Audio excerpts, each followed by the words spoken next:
Welcome back to The Price of Business. I'm your host, Kevin Price, talking to you about you and your business. Got Rajat Paharia. He is the author of the book Loyalty 3.0. He's also the man who coined the term gamification, which has dramatically changed the way people look at the web, the internet, and the way businesses engage with their customers. By the way, if you go to Huffington Post and put in Kevin Price, my latest column right now is on that book, Loyalty 3.0, that Rajat has written. Great book. I absolutely loved it.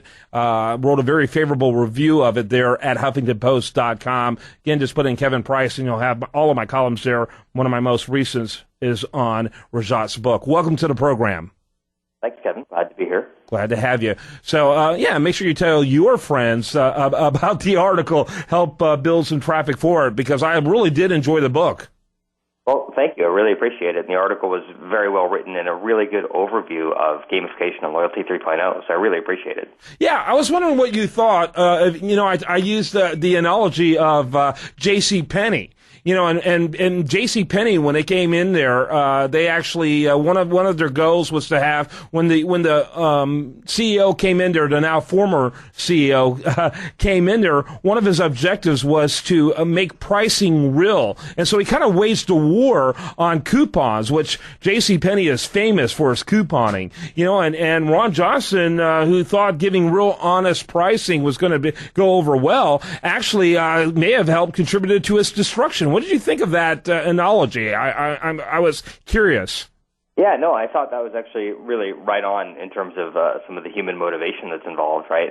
He had come from the world of Apple stores, fair pricing and all that, and then he comes to J.C. Penney, decides to eliminate this discounting and couponing, but then eliminates the feeling that people get of having a deal and getting one. Yeah. And all of a sudden, that just eliminates the desire by all their traditional customers to come back into the store. And that's kind of almost a cornerstone in building loyalty. And people have like it's a new phenomenon. But you basically observed something that was going on in engagement with stores like, McDonald's with their Monopoly game that they've been doing now for 20 years plus. This has been on for a long time. It seems to me to make perfect sense to have it happen on the cloud and on the internet. Yeah, so as I discussed in the book, these ideas aren't new, right? So I call the book Loyalty 3.0. It's based on this fundamental idea that you can take the fundamental things that motivate people and motivate them to perform better, whether it's customers or employees or partners. But what's actually changed is more and more of our lives have moved online and are being mediated by technology. Our consumer life, our entertainment life, our finance life, our work life. And all that technology is throwing off data every time we do something. And smart companies can take that data, combine it with the latest understanding of motivation, and then use gamification, which is really the data-driven motivational techniques that video game designers have honed and refined over the last 40 years in order to motivate better performance. Because if you think about it, it makes total and complete sense. From the days of Pong in the 1970s to Call of Duty today, video game designers have lived in this world where they have known every single thing the players have done. You move, you jump, you kick, you shoot, you die. They know everything. And they have figured out how to take all that data, that rich abundance of data that they've had, and use it to motivate better performance. And they've created these techniques, things like onboarding and leveling up and competition, collaboration, community, transparency, fast feedback, and they've figured out how to motivate better performance. So if you fast forward to the real world today, and we're all living in this kind of hybrid, real digital world, and you're trying to figure out how do I take all the data that my constituents are generating as they're interacting with me and using it to motivate better performance, the place you would look is the world of video games, where they've been living in the future for the last 40 years and have had all this data and have figured out how to do this. Yeah, absolutely, and it's really fascinating to see how this is unfolded, and you've really put the pedal to the metal on this. It was almost like a V8 moment when you started talking about gamification of the web. It's like, wait a minute, why haven't we been doing this? Yeah, and really it's the data. That's the big thing that has changed, right? Like all of a sudden we now can do these things in an automated way, repeatable way, and a scalable way. People have been doing it before, but it's been like the whiteboard in the back of the car dealership or the Excel spreadsheet that somebody had to manage. Now it can all be made automated and scalable and repeatable, and all of a sudden that opens up the universe to I can now motivate a sales team of 10,000. That can motivate the 5 people working for me at the deli. It doesn't matter. Your company's called Bunchball. Tell us a little bit about what it's all about. Yeah, sure. So I founded Bunchball in 2005, and in 2007 we created this industry called gamification, and we now use this platform that we have called Nitro with over 300 customers, and they're using it to motivate their customers, their employees, and their partners. And they're using it to drive better sales, better service, more collaboration, better training, all in the employee space. And then the consumer space, they're using it to drive loyalty, interaction with marketing programs, conversion from freemium to premium, and community contribution and quality contribution in communities. So it's being used by a number of companies across the board, and these include VMware and SAP and Cisco and Marriott and others. And so a lot of Fortune 1000 companies that have taken these data-driven motivational techniques and are using them to drive better performance for their business. Yeah, and some of those companies you mentioned, I know well through Salesforce.com's daily event, or rather annual event called Dreamforce. Are you guys involved with Dreamforce?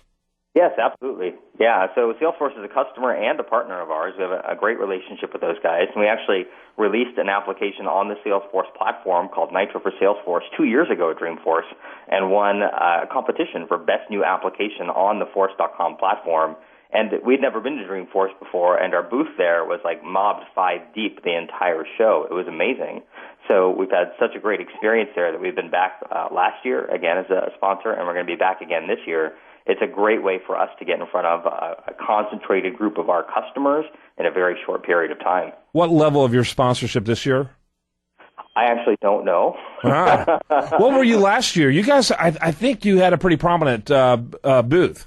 We did, yeah. After the first year, we're like, this is amazing, and we need to get even more real estate if we can. And so we've been escalating our sponsorship, and it's been fantastic. Yeah, awesome. Well, I love it. I love it. And, yeah, I think what you guys are doing is phenomenal. So tell me about, kind of go a little micro for me. You know, with radio interviews, we tend to keep it on a macro high level, but kind of on a micro level, explain what Bunchball does. Sure. So we track, we integrate with various systems. So let me give you a couple of examples. So one is Adobe has a product called Photoshop, very complex piece of software. And as people are using it, we're using these gamification mechanics, things like letting people level up, unlock goals, complete missions, and track their progress, and get really fast feedback as they're doing things to encourage them and motivate them to learn Photoshop better or faster. Mm-hmm. And by doing that, the number of people buying Photoshop at the end of their 30-day free trial is much higher. We can take those same mechanics and use them inside Salesforce to motivate a sales team to perform better, to hit their quota faster, to put in more quality data, and to go through training more quickly. So any kind of behavior that you want to motivate, you can take these mechanics and you can use to motivate them.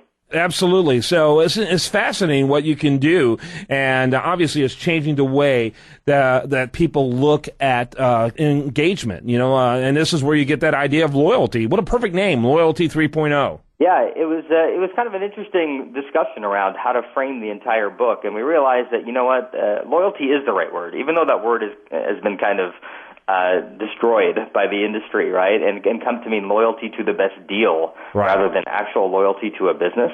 But we thought that was the right word, because it really is. The whole idea is, how do you build a relationship that transcends the transactional and into something more, so that in the face of a competitive offer, you will stay with the business. Whether you're a customer, employee, or partner, you will stay. You have some sort of engaged feeling with that business that makes you not want to leave, and that comes from that business knowing you.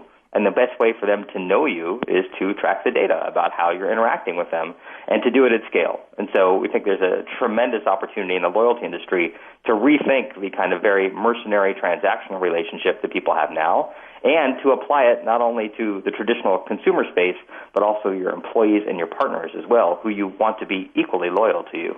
Rajat, thanks so much for being with us. Rajat Paharia, he's the author of the book Loyalty 3.0, which, by the way, I encourage you to read that book. It was phenomenal and a very, very easy read, which surprised me, because sometimes I get a little nervous on these technical books, but you really had a mass audience in mind, and you could really walk away with some tools to begin to implement this strategy in your business. Again, I encourage you to just check out the article I wrote about it over at HuffingtonPost.com. Put in Kevin Price. It'll come up. My name will come up number one in the search. Just click it. It'll go straight to my page. And check it out, Rajat. Thanks so much for being with us. Thank you, Kevin. Bunchball.com. You can learn about them as well. That's Rajat's company. I'm Kevin Price. You're listening to The Price of Business. More after this.